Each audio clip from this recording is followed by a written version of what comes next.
Part 6, now we're talking about torso, or what a lot of people like to refer to as core. Core or torso is really meant to help us stabilize and be able to stand on our 2 feet. Now, a lot of people in the gym live in doing sit-ups and maybe extensions or whatever, but us as golfers really want to work on a lot of core stability. We want to work on being able to extend, flex, side bend. These are the things that are going to make our torso or our core work for us. Now, a lot of the times what we see when we talk about core exercises or torso exercises is we see a lot of people, like I said, doing sit-ups. Now, I'm not saying a sit-up's not a good exercise or not a way that you can strengthen your abdominal muscles, but a sit-up is just probably not the best exercise for golfers, okay? A sit-up is really going to get the superficial or the top layer of your core looking how you want it to, but it might not necessarily make it function how you want to. Things like planks, anti-rotation, carries, things along those lines, that is the stuff that we want to utilize as golfers. What I want to do in this section is I really want to just take you through what I mean by those different types of exercises, okay? So we're going to talk about what a plank is, we're going to talk about what an anti-rotation drill is, and we're going to talk about what a carry is. And I'm going to talk to you about what's happening in our body and what we have to do to really fire up our core and make those work for us. So the first one I want to go through is a plank. Okay, so a plank is actually an anti-extension drill. So by doing a plank, my body wants to go to the ground. So that's extending my hips. So I have to keep my body active through my core, squeeze my glutes, squeeze my hip flexors in order to maintain this posture. That is one of the first ways that I really want to activate or manage the core or the torso. One thing I see people do extremely wrong with planks is they only kind of activate their shoulders and just let the rest of it kind of sit there and hang out. So when I get into my plank, I want my hands to be shoulder width. I want to bring my scapula down, lift up, squeeze my bum, squeeze my core, squeeze everything. Everything should be active right now. This is going to assure that I'm really getting the most out of this plank and I'm activating my core and torso the way I want to. So that was a prone plank or an anti-extension drill. Now, side planks are very similar in nature where they're anti-side bending because my body wants to go down and side bend, but I have to restrict that.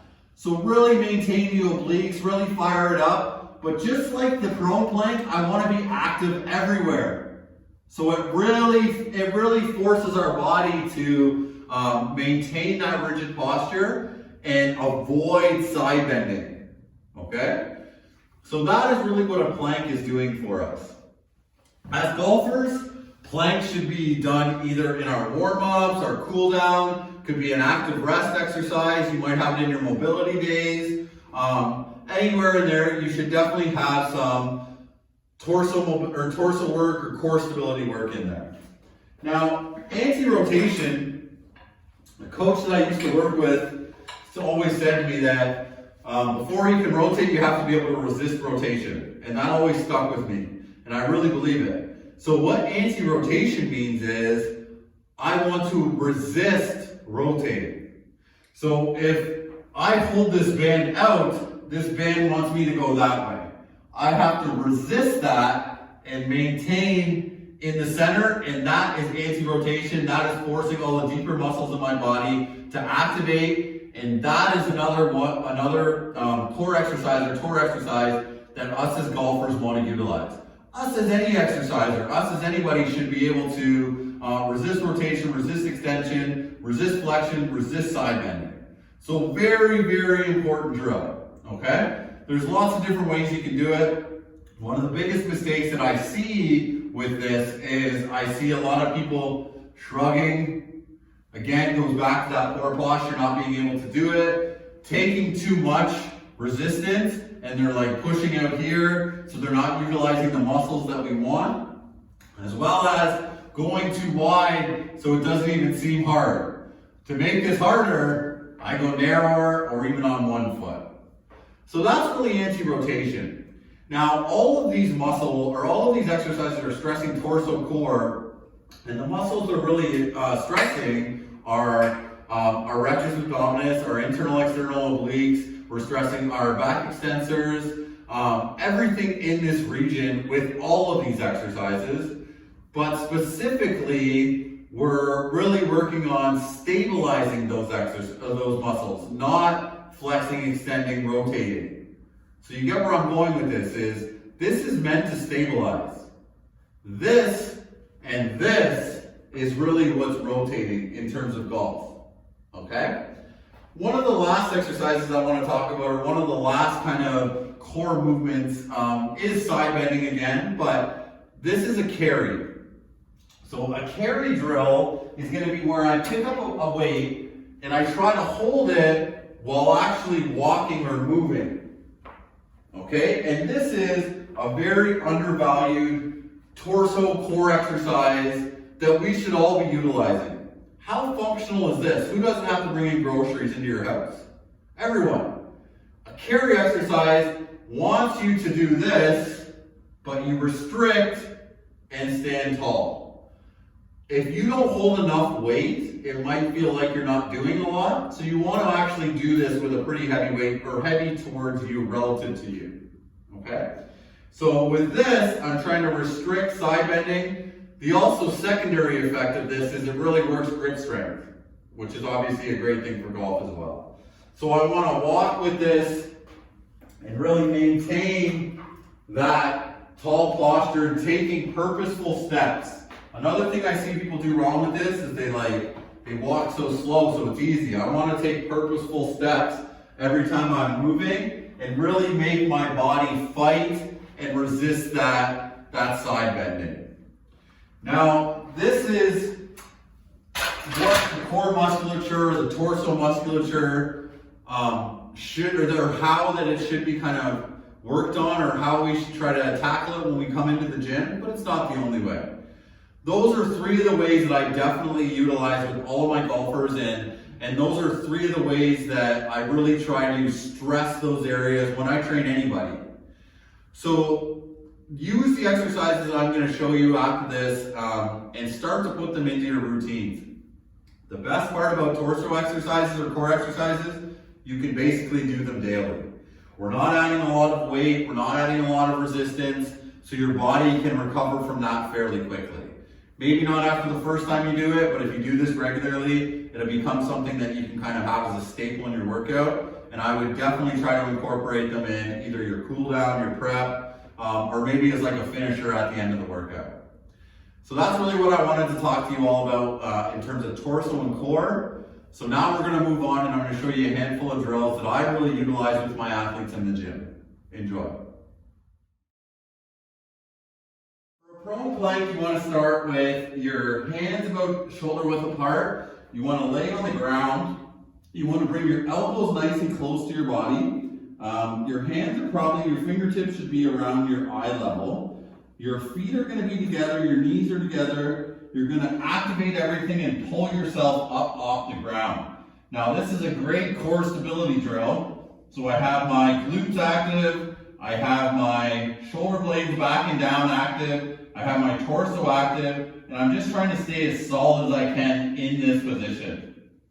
A lot of people do this wrong because they just kind of hang out or they squeeze their hands. No squeezing your hands. Keep everything solid and hold for the desired time. So I'll show you from the side as well, or from the front I mean. So same idea, on the ground, hands on the sides, come up, nice and solid, and just hold. Make sure you're breathing the whole time, don't hold your breath. This exercise is an anti-rotation drill called a pail-off press. Now, there's a lot of variations of this exercise, but what we're going to do is we're going to start with a narrow stance. We're going to use a narrow stance, and we're going to push this with two hands away from our body. Now, this resistance band wants me to rotate, and I have to resist that rotation. So I want to have my feet under my hips, my knees over my feet, Hips in line with my shoulders, not arching, and all I'm doing here is pressing this out to about shoulder height and back in. Exhale as I press out, inhale as I come back in, resisting that rotation to take me back this way. So I'll show you a few more reps.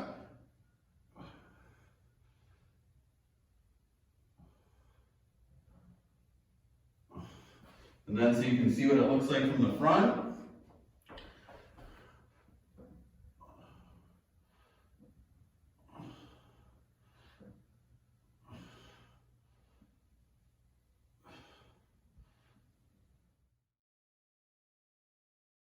This drill is called a carry. So for this drill, we're really trying to resist side bending.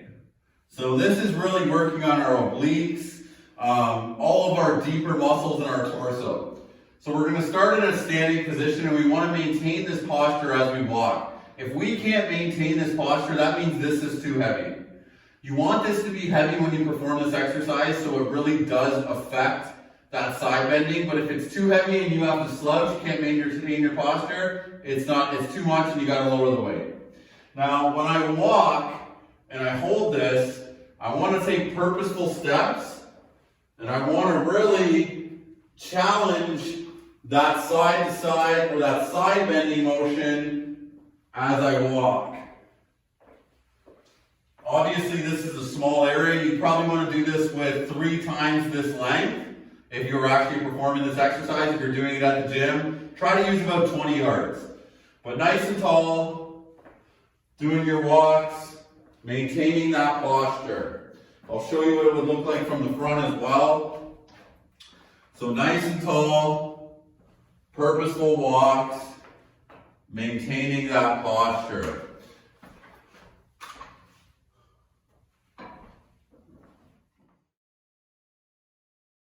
This exercise is called a chop, or resistance band chop. We're going to perform this in a half kneeling position, but you can gradually perform this standing, but this is where we want to try to start. What we want to do in this half kneeling position is we want to have one foot under our knee, we have our other knee under our hip, so we're flexed, extended, nice and tall through our upper body throughout the whole entire movement, our shoulder blades down, ears in line with our shoulders. We're going to hold this resistance band. This is kind of light for me, so I'm going to hold this band ahead of the grip. I'm going to have one hand here and the other hand about a foot away from it. Now what I'm trying to do is pull this into my chest and then press or chop across my body. So I'm up, in, chop, up, in, chop. This would be the easiest way to perform this exercise. This is working on separating our upper and lower body, staying stable through our lumbar spine, stable through our glutes as I can rotate around my mid and upper back. Now that's the easiest version. We could kind of come up a little bit higher and make it harder. Now I have to control the balance a little bit more. If you've noticed, I've changed my handprint and I've made this a little bit harder as well. But this is one of my favorite torso exercises to perform to work on core stability and torso stability. This exercise is called a lift. And similar to a chop, we are trying to really separate our upper and lower body. So I want to have this half kneeling position, but if you notice, I'm anchored low, whereas the chop I was anchored high. Now I'm going to pull this the same kind of into my midsection while maintaining a nice solid lower body, knee under hip, feet under knee. And I'm going to pull this into my midsection, and now I'm lifting it or pressing up and rotating. So I pull in and then up. Really separating my upper and lower body and working on that core stability, rotation, everything all in one. To make it a bit harder like the other one, same idea, we stand up, and now this becomes significantly harder for the balance and to be able to maintain these positions as I rotate. Now from the side, it would look similar.